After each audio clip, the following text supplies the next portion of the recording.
Well, when you were 25 getting on stage, your brother was already a huge star. Yeah, he was big. What kind of pressure was you? That's ridiculous, right? Come on now. Yeah. I was doing the You Chris Rock brother. You Chris Rock brother. Yeah. I was doing the open mics. I was doing the bringer shows. I was barking for an audience in Harlem. Like, really? You know, you bark outside. Right, sure. Come on, show 5 minutes. Lady, hey, that's sweetheart. Real. That's real. 2 tickets for the price of one. Like, trying to solicit your own audience. I was doing that. And then they would bring me up Tony Rock. Like, what? Wait, is that? And they would always, you know, the people, of course, they would always drop the bomb. Like, you know who this is? This is Chris Rock's brother. So all that pressure, but I had to go through it so that I wouldn't lose credibility with my peers. I never wanted them to go, he didn't do it the right way. Come on now. Like a lot of siblings in the business did. They didn't do it the right way. That's no his name, but I get what they you're didn't saying. do the dirty work. Did you emulate your brother? Are y'all so? I don't know. No, we different. I'm not saying I'm a gangster, but I was more street than he was. Come on so now. my comedy was more like in the street. I was like, you ever been on the subway? You get in a fight on the subway, and the dude be like, you know, and he was more like. Ronald Reagan said today, you know. Well, and I'm gonna get past this, but I respect you so much because you are your own man on stage, and you went. And I'm being honest with you, man, because you could have easily did the Chris, you know, my brother and wrote the whole rock. Yeah. But you know, he's a goat, and to be brother of a goat, like I don't want to. The pressure on that is like you ain't your brother. Like let me be me, homie. Right. So did you would do a lot of that shit? I still get that to this day. I get people at the shows like, wow. When the show's over, like, hey man, how your brother doing? And I always say, which one? Right. I love it. Don't just act like he's the only one you care about. Like, which brother? Right. How your brother? Which one? And then how does Jordan feel about the shit? Nah, Jordan's amazing. Jordan, he after all y'all. Jordan Rock is my favorite comedian. My brother Chris didn't do as much for me, which is what I wanted. Okay. But I'm gonna do everything I can for Jordan. That's baby bro. I love him to death. Yeah. Whatever I can do, I'm making phone calls. I saw him one time on some Netflix or something. I saw him doing show on Netflix. On Netflix, he did stand up, right? Yeah. And I was like, damn, that whole Rock family good. Yeah. He not good at the point he wasn't. I think it was good as y'all, but I saw the light. Right. I saw the flicker. I'm like, that's material. Comics can see it. Comics can watch an open micer and go, he got something there. Yeah. There's something there. You can see it. Yeah, because one thing I like too of your whole family is you do intelligent material. It ain't farting all night long. Right. You know, I'm like, damn, you know. Well, it's not anymore. When we started out, you got to go through. Oh, well, I catch you then. I caught you the better time. It's like, busting a nut. You know, you know, how many nuts can I butt? You know, like me, I'm sick, man. Out of here. Everybody does. Right. So you started doing well in New York. Yes, I was strategic, man. I was like, okay, I'm gonna get in every comedy club in New York. I'm gonna be a paid regular at every comedy club in New York. And by the time I did that, it was like 15 comedy clubs in New York. Okay. I would make enough money in a weekend to pay my rent. Damn. For the month. So that was okay. Rent's taken care of. Then it's groceries and.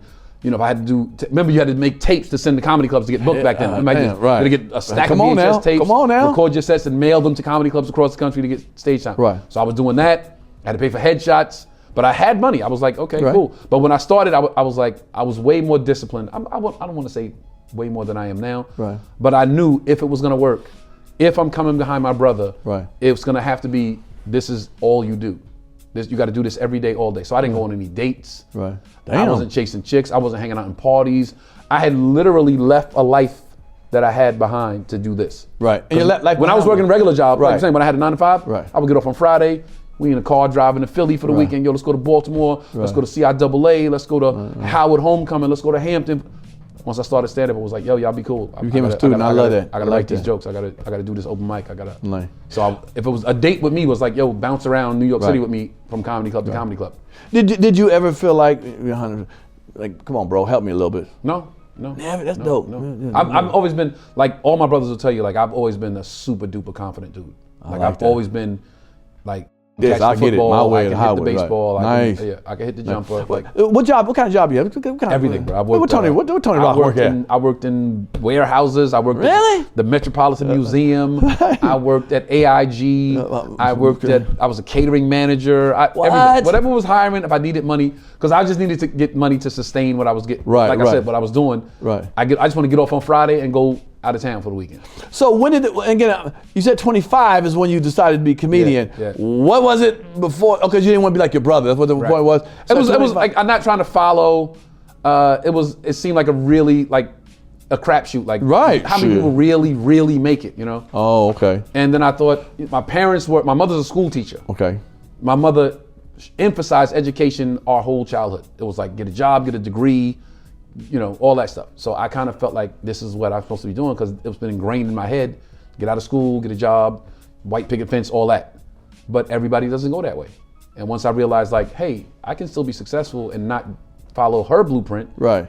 Or his.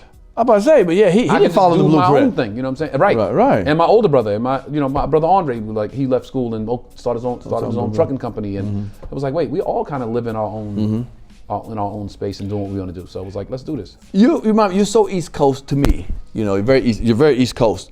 What? When did you come to LA? Did the agent bring you to LA? Or No. You tried? Here's the rule. You ready for the rule? Oh. Gentlemen watching this, young comedians. I was taught you never come to Los Angeles until Los Angeles invites you to Los Angeles. Because if you're the funny guy in Kentucky and one day you just go, you know what? I'm going to LA. And nobody knows you're coming, you're just the guy out here trying to get on stage, trying to get spots, trying to get auditions, trying to get people to take notice. That's so real. But if you do something in your city and get notice, then they say, hey man, you should come out to LA and you know. So I stayed in New York as long as possible. I did the Montreal Comedy Festival. There you go. Big festival. I was one of the breakout, at the time it was big, it's not as big as Right. I was one of the breakout comics that year. I did New Faces. My class was me, Corey Holcomb, Mike Young, Sam Tripoli. There's a lot of guys that's still working. We see each other in the airport like, yo, what you heading this weekend? Like, we getting it. Right. So I was in a good class, and I was like one of the breakout guys that year from New Faces. I did New Faces. Sure. And when I got off stage that night, the first night, one of the executives from Fox handed me her card and said, I need you in LA Monday morning. And that's when I came to LA. So I came out with a little bit of hype behind me, a little bit of a buzz, and they started sending me on auditions. I got in all 3 comedy clubs in LA in 3 days. I landed that Sunday. I auditioned for the Factory. Laugh Factory. Monday I had to audition for the Improv. And Tuesday I had to audition for the Comedy Store, and I got in all 3 in 3 nights. Turn me up a little bit.